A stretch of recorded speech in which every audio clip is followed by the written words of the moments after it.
Thank you, Evan. So we are going to begin our first plenary. How many people here now were at the conference yesterday? Was it good? Yeah? It was great. It was great.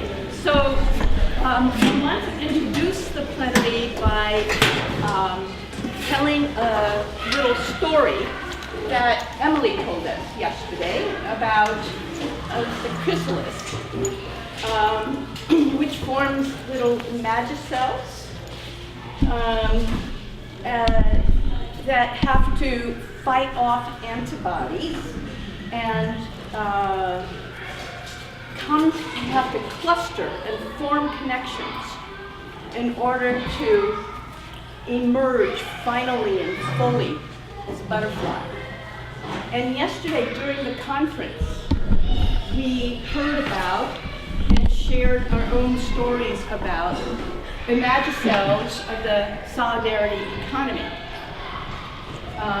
Everything from cooperatives to permaculture in suburbia and urban areas to participatory democracy, community organizing, and many more of magicels that many of us are involved in. So the purpose of this plenary is to focus on the resources that we need to strengthen those magicels and build some connections among them so that eventually we will create a whole system of interconnected, functional magicels that emerge to become a system that takes the place of what we are experiencing now. So we're going I'm going to introduce our panelists, and then we're going to do what we did yesterday at the plenary. We're going to do a World Cafe, and I'll explain that maybe after I introduce our panelists here. Tom Sgouros is a progressive policy analyst, also a journalist, and he's covered a number of very interesting alternative financing initiatives. Andy Posner,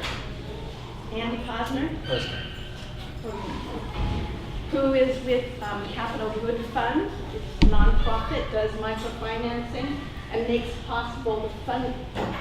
funding possible for many of the initiatives, little grassroots organizations that wouldn't have access to it.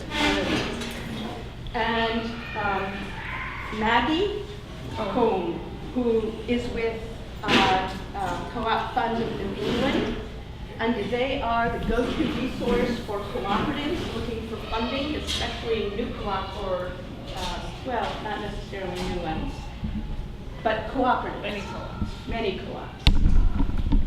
And Darlene Lombos, who is with the Green Justice Coalition and has been spearheading Community Labor United, their efforts to provide infrastructure to support a green infrastructure. Is that right? So they'll tell you more about what they do. And then we're going to divide up into groups, and each group is going to answer questions. Actually answer 3 questions.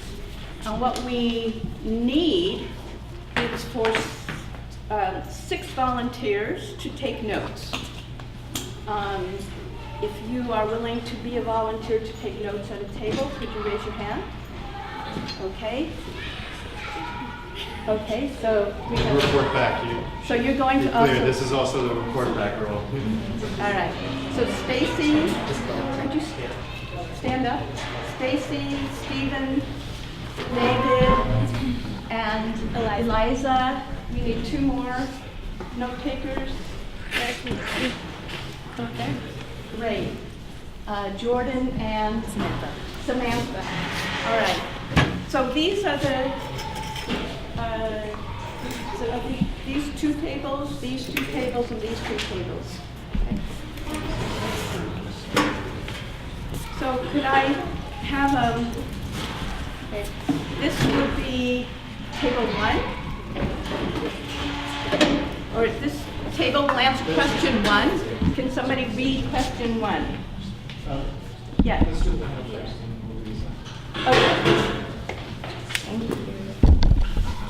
All right. We'll have people introduce us to listing what we know about what can happen from the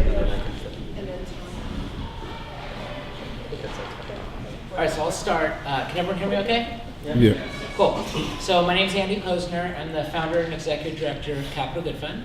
We're based in Providence, Rhode Island, although we just opened another branch in Woonsocket, Rhode Island, which is just over the border, and then we're expanding to New London, Connecticut in January. So it's kind of an exciting time. I started the organization 5 years ago. So we're a nonprofit, and we're what's called a community development financial institution, or CDFI. I encourage all of you to research the CDFI fund. It's a program out of the U.S. Treasury. What's great about it is that it institutionalizes and creates a set of standards against which financial organizations can be measured in the space of doing community financing. So nonprofits can be CDFIs, for-profits, credit unions, banks, you name it. Loan funds, yeah. So we do financial services for the poor, low-income Rhode Islanders across 3 product lines. So we do one-on-one financial and health coaching. We do free tax preparation through what's called the IRS VITA, or Volunteer Income Tax Assistance Program. And then we also do small loans. I encourage all of you to look into the local VITA sites. I don't know what they are, but I'm sure they're here in Worcester. It's a great opportunity. You can volunteer, you can get trained to serve as a tax preparer. So we've actually returned almost $1 million to Rhode Islanders through tax returns. So the reason I got into this space is that my expertise is actually in renewable energy financing. Interestingly enough, my master's is in that. And then when I learned about microfinance, which, how many of you have heard of microfinance and sort of, okay, awesome. So, financial services can be used to unlock the potential of renewable energy technologies, or of the poor, or of co-ops, and what have you. So it's a very powerful tool. When the economy collapsed in 2008, suddenly there was clearly a need for access to equitable financial services in Rhode Island. And there are 2 fundamental things that we're doing battle with, as it were. The first one is that 1 out of 3 Americans live at 150% of the poverty line or below. I swear that's census data, but every time I say it, I don't believe it. So we're talking about 100 million people that are in basically poverty, or one mishap away from poverty. And then you can look at their statistics, like 1 out of 6 Americans are food insecure, and you start to realize that in many ways we resemble a developing world country, particularly in terms of the levels of inequality. But so that's sort of the high level picture. And then more specifically, there's $100 billion a year, with a B, industry, that provides predatory financial services to low-income Rhode Islanders. Not Americans, because that would be impressive if it was in Rhode Island. That would be a lot of money per Rhode Islander. And that's your check cashers, pawn shops, payday lenders, refinance anticipation lenders, rent-to-own shops, pawn shops, you name it. But there's a couple things to understand about that. One is that the reason why that market exists, well, there's a couple reasons. One is that traditional financial institutions don't want to serve that market, the poor, or the unbankable, or the subprime market, unless they can make a lot of money on it, which is where you saw the subprime lending crisis that led to the economic collapse. And then the other thing is that regulations, unfortunately, disincentivize organizations like us, disincentivize more traditional financial institutions from being able to do that type of lending. We were just talking about how, for instance, we apply the same regulations to Bank of America as we do to the local credit union. Whereas the local credit union doesn't need to be regulated that much because by definition they're nonprofit and they're there to serve their depositors. But as a result of that legislation, they're unable to provide loans and other services to this market.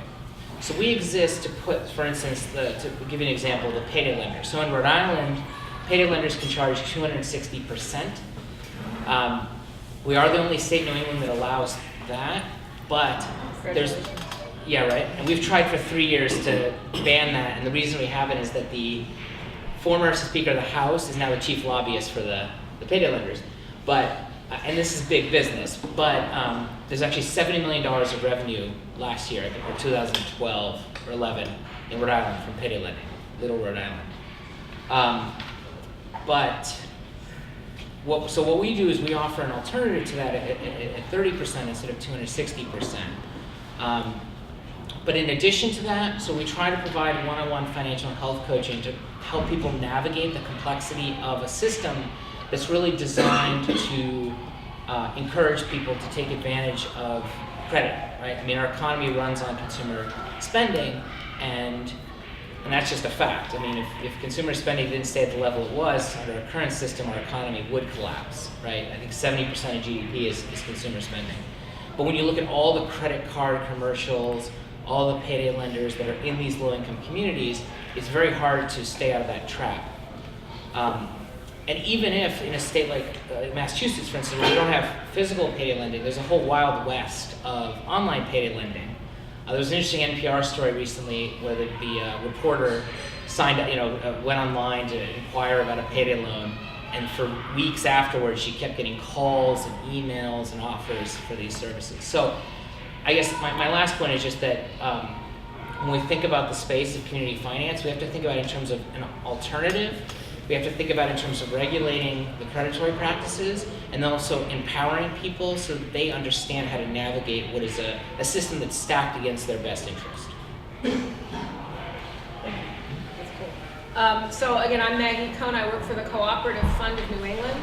CFNE has been around since 1975 and came into being because, again, co-ops were entities that banks did not recognize as being bankable.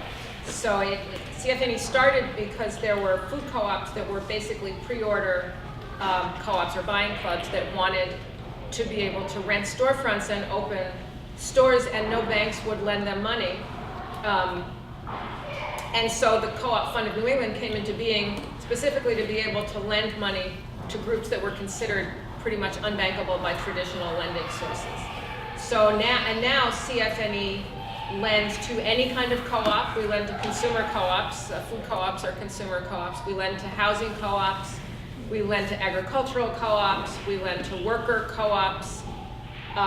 We also will lend to nonprofits that work, again, in sort of low-income neighborhoods, specifically, hopefully doing some sort of job creation. We work with co-ops that work with low-income communities or with non-co-op organizations, again, to improve those neighborhoods. We are a CDFI. CFNE is a CDFI. That's a lot of acronyms in one sentence. Again, so we provide loans and also technical assistance. There are actually micro lending programs that specifically tie sometimes technical assistance to the loans. We don't necessarily do that, but we make it an option for a lot of our borrowers. They can add money onto a loan that will be set aside to be used for technical assistance. So our goal is to help co-ops succeed. And so if that means that somebody needs help figuring out their bookkeeping or figuring out their inventory control systems or training their boards or training their worker owners or whatever, we like to help them do that so that they will be successful and continue and help build the co-op economy. We see co-ops as really being, I don't want to exactly say at the forefront, but certainly for years, a big piece of an alternative economy or a solidarity economy. Because by their very nature, they give control